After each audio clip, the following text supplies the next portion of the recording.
आजम खान क्या अखिलेश या चचा शिवपाल से बदला ले रहे हैं या सीएम योगी आदित्यनाथ से बदला ले रहे हैं? आजम खान के मन में चल क्या रहा है? एक तरफ आंसू रो रहे हैं, एक तरफ रो रहे हैं, तो एक तरफ बदला भी ले रहे हैं। ये आजम खान के मन में चल क्या रहा है? ये बहुत बड़ा सवाल है। आजम खान वाई कैटेगरी की सुरक्षा को लात मार रहे हैं और उससे अखिलेश यादव मिलने के लिए जा रहे हैं। आइए, बंद कमरे में क्या हुआ और बंद कमरे में कैसे मीटिंग हुई, क्या बातें हुई, उनको जरा सा हम आपके सामने रखते हैं। और क्या आजम खान वाकई में मायावती के साथ जा रहे हैं? क्या बीएसपी में शामिल हो रहे हैं? क्या मायावती अचानक से इतना बड़ा रैली क्यों कर दी? उसके असली मायने क्या है यूपी में? वो जरा सा उसकी तहकीकात करेंगे और आपके सामने कैमरे पे सच्चाई रखने की कोशिश करेंगे। बहरहाल, सबसे पहले शुरू करते हैं अखिलेश यादव के साथ मीटिंग, बैठक और बंद कमरे का असली खेल क्या। देखिए दर्शकों, जेल से आजम खान निकलते हैं। बकरी चोरी, भैंस चोरी, मुर्गी चोरी के तमाम एफआईआर दर्ज उन पर फर्जी लगा दिया जाता है, जैसा कि उनका कहना है, और ज़बरदस्ती मुसलमान है इसलिए उनको जेल में डाला गया। आजम खान अपने आप में एक आज़म है, वो अपने आप में एक नाम है। उनके दर्दनाक कहानियों को, उनके इतिहास को समझेंगे तो आप पूरा दिन वक्त लग जाएगा, इसलिए उस पर ना बात की जाए। समझिए कि कैसे एक समुदाय को डराने के लिए, एक कद्दावर नेताओं को ख़त्म करने के लिए पूरी ताकत उन पर लगा दी गई। वो हम सबके सामने है, क्योंकि जब कैमरे पे ये गोली मार सकते हैं, जब ये कैमरे पे इनकाउंटर कर सकते हैं, जब ये कैमरे पे बुलडोजर चला सकते हैं, सुप्रीम कोर्ट के आदेशों को दरकिनार कर सकते हैं, तो फिर ये सरकार कुछ भी कर सकती है। इससे पे भरोसा नहीं किया जा सकता है, क्योंकि इनको ना खुदा का डर है, ना भगवान का डर है, ना सुप्रीम कोर्ट का डर है, ना सिस्टम का डर है, ना कानून व्यवस्था का डर है। ये जो चाहती है ये वो करती है, सिर्फ अपने कुर्सी के लिए। यही वजह है कि आजम खान ने कहा कि आज का ये कानून जो है दरअसल वो कानून नहीं है, ये मनमाना कानून है। जब जिसको के लिए चाहती है वो वही करती है, और यही वजह कि आजम खान जेल में थे।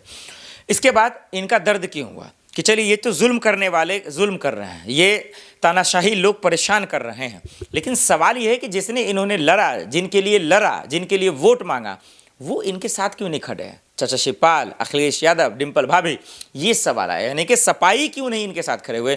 ये दुख था, ये तकलीफ था, ये दर्द सीने में जो है बार बार उनको चोट पहुंचा रहा था। और इसीलिए जो है जब जेल से निकले तो अखिलेश बाबू दम दौड़े हुए फौरन भागे। बंद कमरे में क्या बात हुई होगी? मेरा मानना यह है कि आजम खान ने कहा होगा कि भाई साहब, जब हमें कोई तकलीफ़ होता है, परेशानी होता है, तब तो आप मेरे साथ आते नहीं हैं। जेल में मैं था तब तो आप मिलने नहीं आते। जब जेल से बाहर आता हूं तो भरा भर पूरा परिवार मिलने के लिए चले आते हैं। क्या आपको सिर्फ वोट चाहिए या आजम खान की हिफाजत भी चाहिए? और ये बात बिल्कुल उनका जायज़ है। आजम खान का सवाल जो है वो जेन्युइन है, उनका दुख जेन्युइन है, उनकी परेशानी जेन्युइन है, लेकिन इसको समझे कौन? वोट की सियासत में लोग आम इंसानों की तकलीफ़ को समझते क्या हैं? उनसे तो खिलवाड़ करते हैं, उन पर सियासत करते हैं, और वो हम सबके सामने है।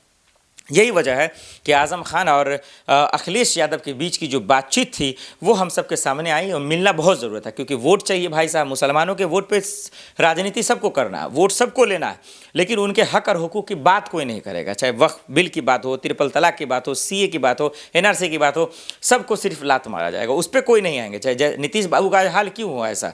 क्योंकि वक्फ बोर्ड के खिलाफ है भाई साहब, इनको मुसलमानों का वोट नहीं चाहिए।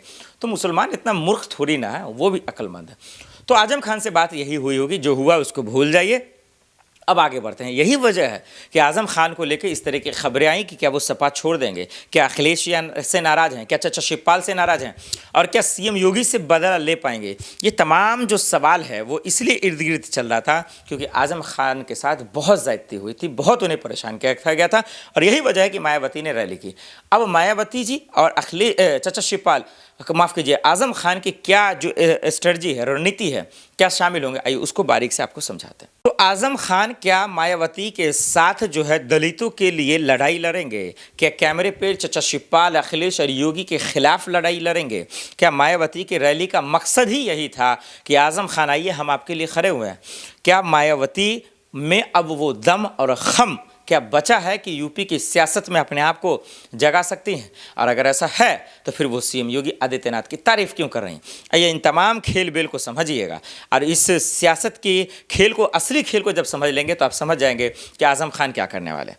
देखिए, आजम खान एक तरफ जेल से निकलते हैं, अखिलेश यादव, चचा शिवपाल सब उनसे मिलने के लिए रवाना हो जाते हैं। मायावती इस बीच में अचानक से रैली कर देती है, बड़ा गजब का रैली करती है, लेकिन अफसोस की बात क्या होती है, तकलीफ़ की बात क्या होती है, जरा सा वो समझिएगा। वो ये कि मायावती जी योगी जी की तारीफ करती हैं, और वो उसका कंपेयर किसी और से नहीं करती हैं, अपने सरकार से भी नहीं करती हैं, क्योंकि मायावती जी की भी सरकार रही है ना एक वक्त में। वो कंपेयर करती हैं मरहूम मुलायम सिंह यादव की सरकार से, अखिलेश के पिता की सरकार से, सपाई के सरकार से, उस वक्त मुजफ्फरनगर दंगा वगैरह वगैरह की याद दिलाकर, और कहती हैं कि उनसे बेहतर है योगी सरकार की पुलिस और उनकी कानून व्यवस्था। अब मायावती जी को थोड़ा सा शर्म अगर होती, थोड़ा सा अगर लज्जा बचा होता, दलितों का कम से कम उनका मजाक नहीं उड़ाती, तो पूछती कि हाथरस में बेटियों के साथ क्या हुआ था जिनको जिंदा जला दिया गया था। उनको थोड़ा सा होता, उन्नाव की बेटियों के लिए सवाल पूछ लेती। हाथरस में ही जब एक बाबा ने 200 महिलाओं का जान ले लिया था, जब भगदड़ में जाने गई थी, क्या उनसे सवाल पूछ सकते थे? तो मायावती की मुझे समझ में नहीं आ रहा है कि क्या ऐसी मजबूरी है कि भाजपा की तारीफ कर रहे हैं, योगी सरकार की तारीफ कर रहे हैं, योगी पुलिस की तारीफ कर रहे हैं, डबल इंजन की सरकार की तारीफ कर रहे हैं। क्या कोई ईडी सीबीआई का डर है? क्या कोई करप्शन में लिप्त है? ये बता देना चाहिए। और ये रैली क्यों कर रही है कि भाई आजम बाबू अगर आ जाएंगे और आजम खान अगर शामिल हो जाएंगे मायावती के साथ, अगर बीएसपी में शामिल हो जाती हैं, तो मुसलमानों का वोट आ जाएगा, दलितों का वोट तो इन पर है ही है। ये दलित भाई हमारे आंख बंद कर जो है इन पर भरोसा करते हैं, मायावती जी पे, चंद्रशेखर पे, आजम खान पे और बहुत सारे ऐसे नेताओं पे करते हैं। लेकिन ये बेशर्म लोगों को शर्म है या नहीं है? इन लोगों को लज्जा नहीं बची है और इनका पूरी तरीके से फ़ायदा उठाते नज़र आ रहे हैं और इनके साथ खिलवाड़ कर रहे हैं, इनके वोट के साथ, इनकी उम्मीदों के साथ, इनके सपनों के साथ। और सिर्फ उसके बावजूद ये जो सरकार जो दलितों पे जुल्म करती है, ये सरकार जो इन लोगों को परेशान करती है, उन्हीं की तारीफ करते हैं। तो समझिए कितना दुगलापन वाला ये राजनीति है, इसको परखने की कोशिश कीजिएगा। अब आजम खान सपा में रहें या ना रहें, आज अखिलेश का साथ छोड़ दें या ना छोड़ें, चाचा शिवपाल का छोड़ें या ना छोड़ें, योगी सरकार से बदला कैसे लेंगे, ये बहुत बड़ा सवाल है। वाई कैटेगरी की सुरक्षा मिली, बीजेपी भी उसको लुभाना चाहती थी, लेकिन उनको लात मार दिया उन्होंने। लेकिन क्या सरकार से बदला ले पाएंगे? लेने की हैसियत है? और वो लेने के लिए क्या सपा में ही रहेंगे या बीएसपी या किसी अन्य पार्टी में जाएंगे? हालांकि उनके इंटरव्यूज़ को देखकर ये समझ में तो आ रहा है कि वो किसी का रुख नहीं अपनाएंगे, समाजवादी पार्टी में ही रहेंगे। लेकिन वहाँ रहकर क्या वो इसका फ़ायदा उठा पाएंगे? क्या आजम खान को चाचा शिवपाल और अखिलेश यादव वो तरजीह दे पाएंगे? और मायावती जो कोशिश कर रही हैं आजम खान को लेकर, क्या वो हो पाएगा, वो रणनीति कामयाब हो पाएगा? ये एक चुनौती खास करके जो है मायावती के लिए भी है और आजम खान का भी जो है फैसले पे लोगों का ही रहेगा कि वो क्या करेंगे, क्योंकि जेल से निकलने के बाद तरह तरह के सवाल लोगों के मन में है और मन में हो भी क्यों ना कि भाई ये क्या करेंगे, नहीं करेंगे, इनके मन में क्या चल रहा है।